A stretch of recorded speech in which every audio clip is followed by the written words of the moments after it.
penelitian yang berjudul Perancangan Sistem Pendukung Keputusan, Penentuan Jumlah Standar Karyawan Toko Menggunakan Logika Fajri Mamdani oleh Andi Darmalau, Eskom Mkom, dan Insinyur Indra Hiswara MM. Selamat siang semua. Saya Indra Hiswara ya. Dan saya didampingi dengan kawan saya atau rekan saya, Sahabul Bait Andi Darmalau.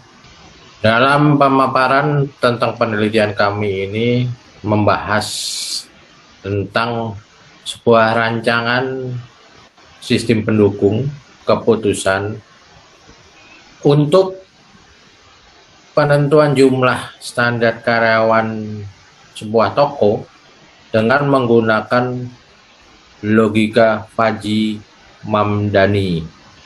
Silakan Pak Andi untuk melakukan pemaparan dalam penelitian ini. Terima kasih. Selamat siang, perkenalkan nama saya Andi Darmalau.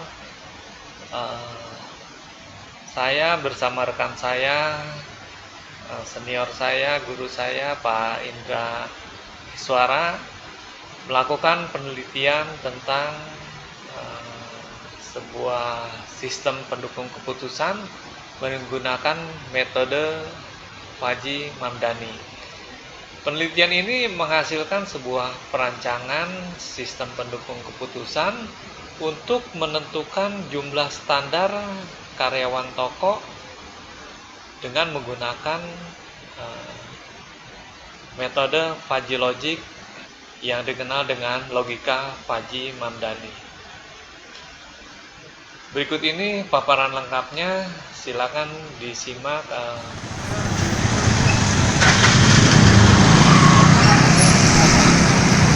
Gerai Indomaret dalam 5 tahun ini berkembang dengan sangat pesat. Ada sekitar 16.000 lebih gerai Indomaret saat ini. Pesatnya perkembangan bisnis Indomaret ini memiliki permasalahan tersendiri.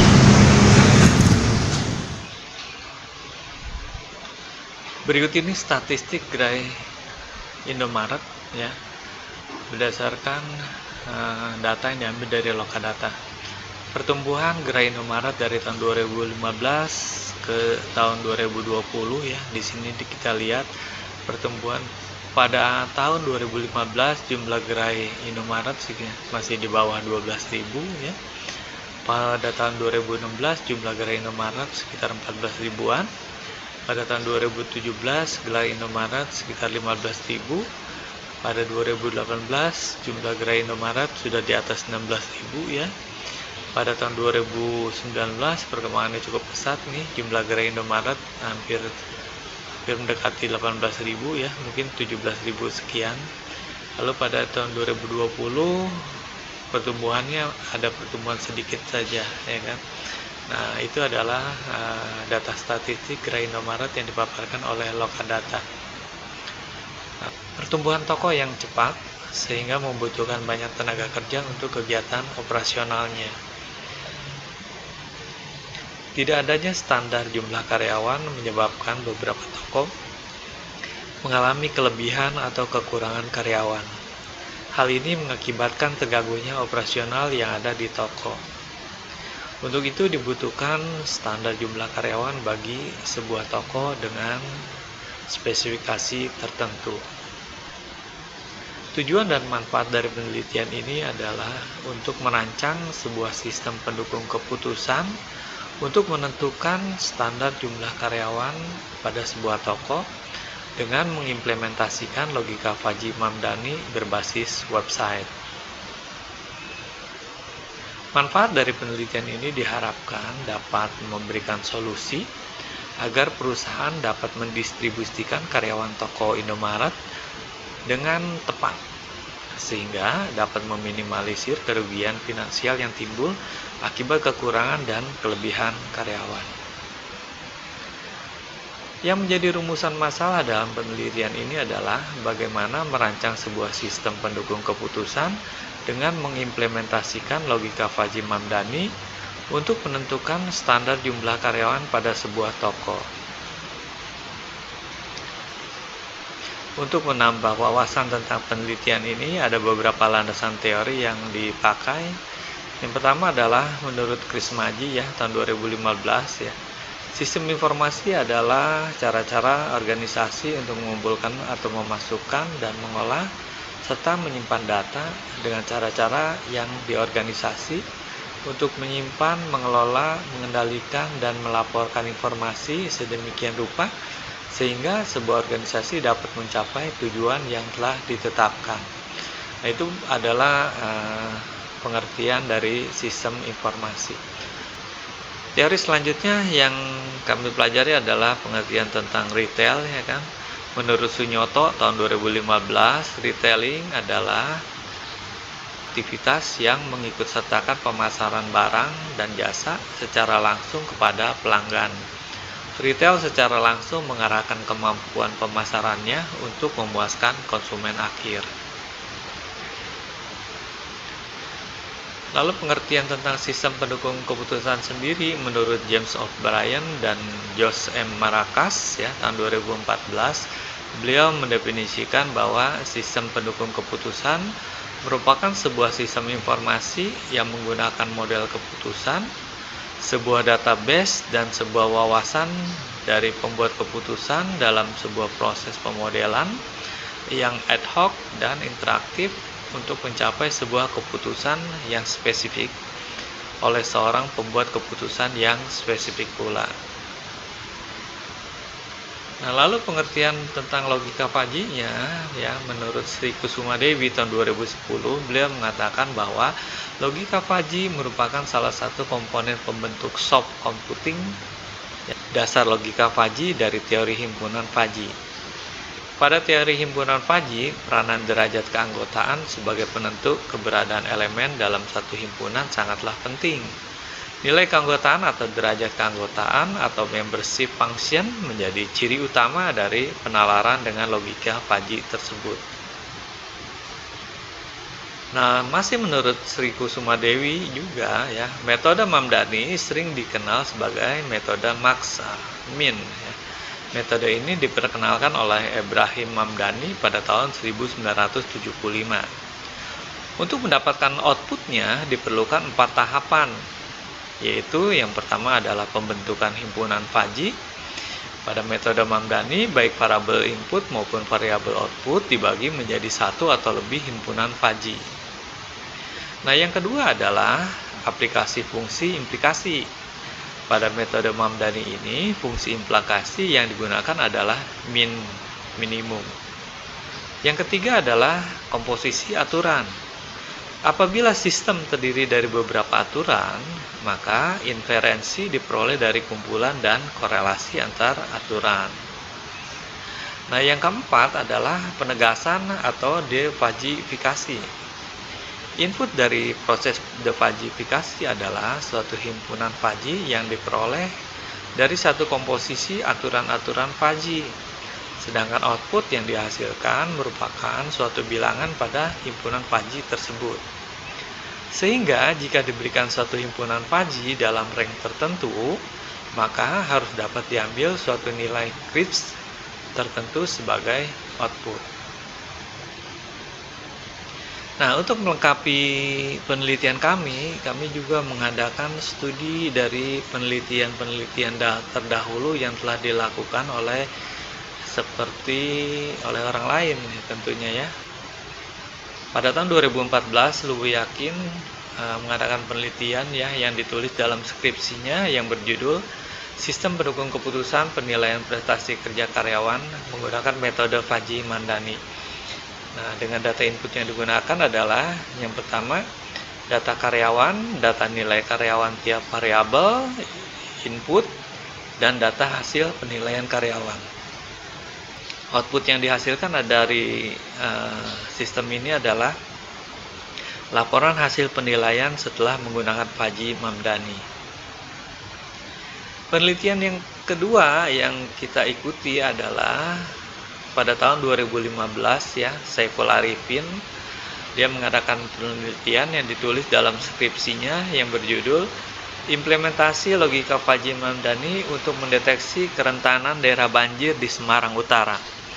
Nah, dengan data yang digunakan untuk inputnya, yang pertama adalah variabel kepadatan penduduk, variabel luas daerah aliran sungai atau DAS, variabel kelerengan atau kemiringan, variabel ketinggian wilayah, dan variabel curah hujan.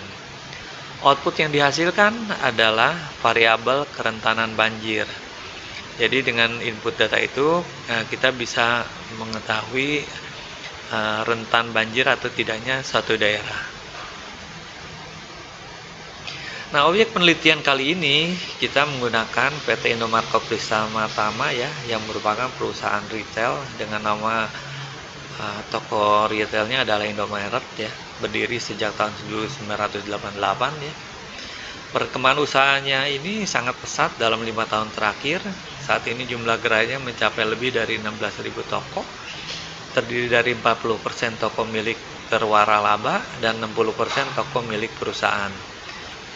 Indomaret sendiri memiliki 5 tipe toko, yaitu standar, fresh, plus, convenient, dan new convenient. Proses sistem yang berjalan pada saat ini adalah di mana sistem yang ada adalah sistem untuk standar karyawan toko Indomaret ya. Jadi di sini data yang diinginkan user adalah user biasanya memiliki, jika ingin membuat sebuah toko ya, jadi dia meminta data standar laporan karyawan begitu. Nah, dari permintaan data toko itu oleh sistem penjualan dikeluarkan data tokonya. Nah, data tokonya oleh admin diolah menjadi permintaan data toko yang pada akhirnya akan mengeluarkan laporan standar karyawannya seperti apa gitu kan, berapa banyak karyawan dibutuhkan untuk toko-toko tipe-tipe toko tertentu.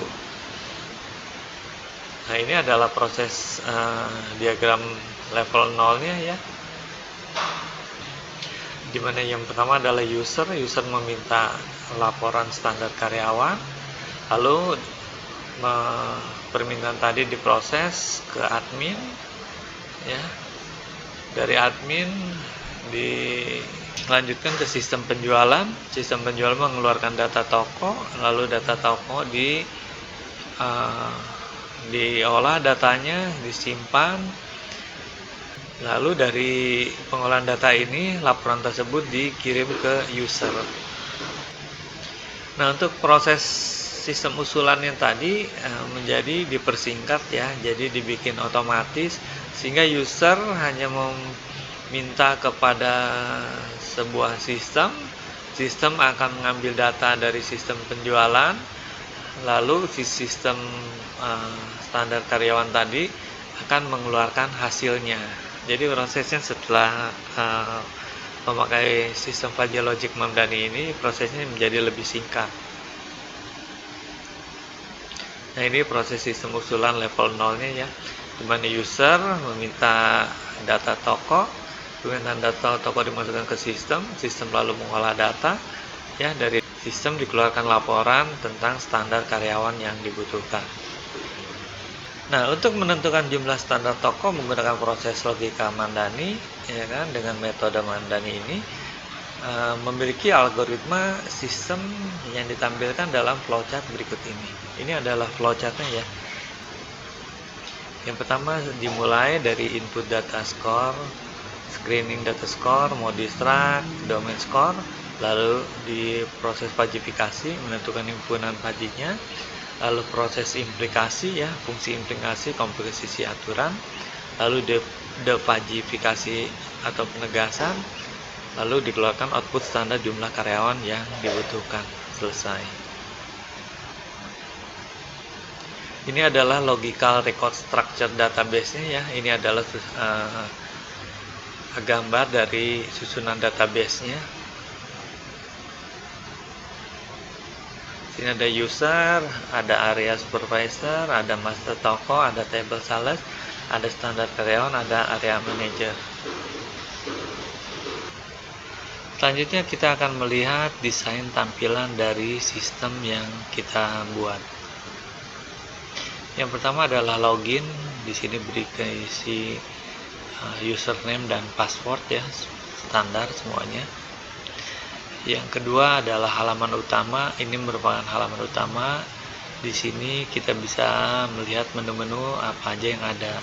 Terdiri dari ada home, ada input data, ada laporan, ada logout. Nah, ini untuk halaman input data toko. Jadi di sini ada kode toko, nama toko, kode organnya ya. Ada cabang, ada jumlah fisik, ada domain score, screening score, dan lain sebagainya. Ini adalah laporan dari hasil dari sistem ya. Jadi dia sistem mengeluarkan laporan ya. Di sini ada laporan standar karyawan toko. Di sini kita bisa melihat ya tipenya apa, masternya. Nah, ini adalah halaman laporan dari sistem yang kita buat. Jadi ini berupa laporan standar karyawan toko.